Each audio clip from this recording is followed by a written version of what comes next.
नमस्कार बच्चों, education point coaching classes में आप सभी का स्वागत है। आज हम इस वीडियो में बीजीय व्यंजक तथा स्वर समीकरण को आगे पढ़ेंगे। देखिए, हम जानते हैं कि बीजगणित क्या होता है। पिछली कक्षा में हम ये देख चुके थे कि चर क्या होता है, अचर क्या होता है। तो चर क्या होता है? जो कि बदलता रहता है, जिसका मान, जैसे हम जिनको बीजीय व्यंजन में एक्स वाई जेड का प्रयोग करते हैं। और अचर वह संख्याएं होती हैं जो कि अपना मान नहीं बदलती हैं। तो बीजगणित चर, अचर और व्यंजक पर आधारित है। हम बीजगणित में चर, अचर और व्यंजकों की मदद से कठिन समस्याओं का हल ढूंढ सकते हैं। जब गणित में बड़ी बड़ी समस्याओं को जोड़ना और घटाना पड़ता है, या कहीं कहीं जब राशियों का मान निश्चित नहीं होता, तो हम व्यंजक का इस्तेमाल करते हैं। तो हम आज पढ़ेंगे व्यंजक कैसे बनते हैं, मतलब बीजीय व्यंजक कैसे बनाए जाते हैं। अंकगणित में संख्याओं पर 4 संक्रियाओं, मतलब कौन कौन सी, जमा, घटा, गुणा, भाग का प्रयोग करके हम व्यंजक बनाते हैं। जैसे उदाहरण है 3 गुणा 2 जमा 4। तो उसी प्रकार हम बीजगणित में भी व्यंजक बनाते हैं। देखिए, समझते हैं कि किस प्रकार से बीजगणित में व्यंजक को बनाया जाता है। यहाँ आपको बेटा 2 स्थिति दी गई है। पहली स्थिति में क्या दिया है? रहीम और रश्मि के पास गुब्बारे हैं। रहीम के पास 4 गुब्बारे हैं और रश्मि के पास 5 गुब्बारे हैं। तो कुल कितने गुब्बारे हुए? तो इनका क्या कर देंगे हम? इनका जोड़ निकालेंगे, योग निकालेंगे। तो 4 जमा 5, तो कुल गुब्बारे 9 हो गए। अगर दूसरी स्थिति देखते हैं तो रहीम के पास 6 टॉफियाँ हैं और रश्मि के पास भी कुछ टॉफ़ी है, परंतु वह अपनी टॉफ़ियाँ बताना नहीं चाह रही है। अब हमें उसकी टॉफ़ियों की संख्या नहीं पता। अगर हम इस स्थिति में टॉफ़ियों का योग बताएं तो कैसे बताएं? तो हम इसमें क्या कर सकते हैं, हम मान लेते हैं कि रश्मि की टॉफ़ियाँ कितनी हैं? x। तो कुल टॉफ़ियाँ कितनी हो जाएंगी बेटा? रहीम और रश्मि की टॉफ़ियों का योग। तो मतलब रहीम की 6 और रश्मि की x। तो ये कितना हो जाएगा योग? 6 जमा x। तो चर राशि के स्थान पर क्या करते हैं हम?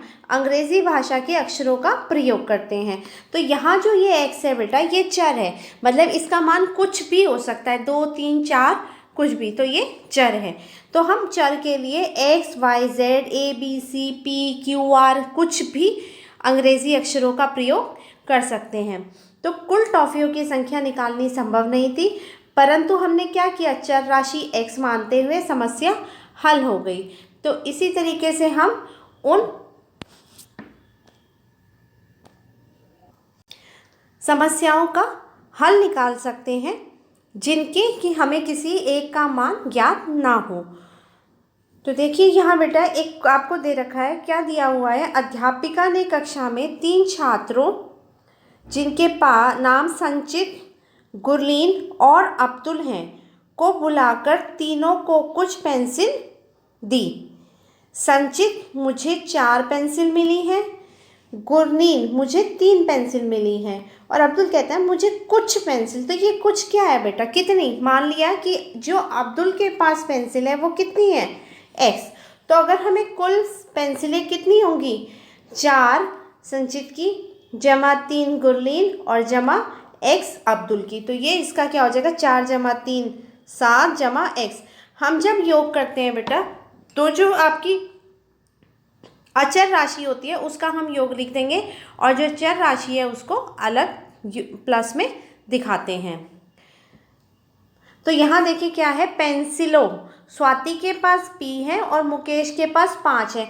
तो दोनों की कुल कितनी संख्या हो जाएगी? दोनों की कुल हो जाएगी p जमा 5। टॉफ़ी, स्वाति के पास m है और मुकेश के पास 2 है, तो कुल कितनी हो जाएंगी? m जमा 2। कॉपी, स्वाति के पास 8 और मुकेश के पास t, तो कुल हो गई 8 जमा t। तो इस प्रकार से हमने क्या किया? इन सभी को बीजीय व्यंजक के रूप में निकाल लिया।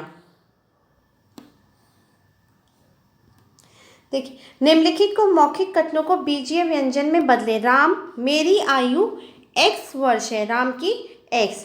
पिताजी कहते हैं मेरी आयु तुमसे 3 गुनी, 3 गुना है। भाई, मैं तुमसे 2 वर्ष बड़ा हूँ। माँ, मेरी आयु तुम्हारे पिताजी से 2 वर्ष कम है। तो बेटा राम की वर्तमान आयु क्या है, उसकी x, पिताजी की उससे 3 गुनी, मतलब 3 गुनी मतलब 3 गुणा x, तो ये कितना आ जाएगा 3x।